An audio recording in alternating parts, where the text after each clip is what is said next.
the scenes, and I'll tell you about some real-world applications for each. Stay tuned.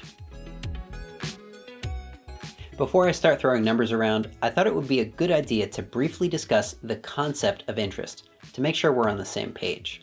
If you're already comfortable with the concept of interest, skip ahead to this time in the video. Otherwise, here goes. Interest is a fee that you pay someone or some entity for the privilege of borrowing their money. The cost of interest is dependent on the amount borrowed and the interest rate. Some factors that influence the interest rate are how much you're borrowing, what you'll be using the money for, and of course, your personal history of paying back the money you borrow on time and in full.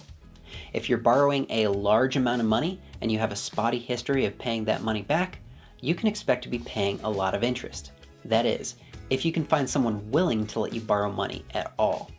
But if you're borrowing a small amount of money and your record is stellar, it'll be easy to find a lender and the interest won't be as bad. Now that we're on the same page when it comes to the concept of interest in general, let's talk about the concept of simple interest. And we'll start with an example. Let's say I borrowed $30,000 in order to buy a new car. The interest rate on my loan was 6% per year, and that I was going to pay that loan back in full with interest 1 year from today. To calculate the amount of interest I would owe, I start with the amount I borrowed, $30,000, then multiply by the interest rate, 6% per year, then multiply by the length of time, 1 year.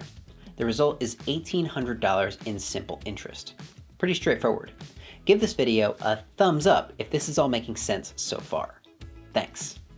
Now, the way that interest on a car loan or a student loan typically works in the real world is that it's calculated and paid on a monthly basis. So when you're calculating the amount of interest that's due each month, you need to account for the fact that it's roughly 1/12 of a year.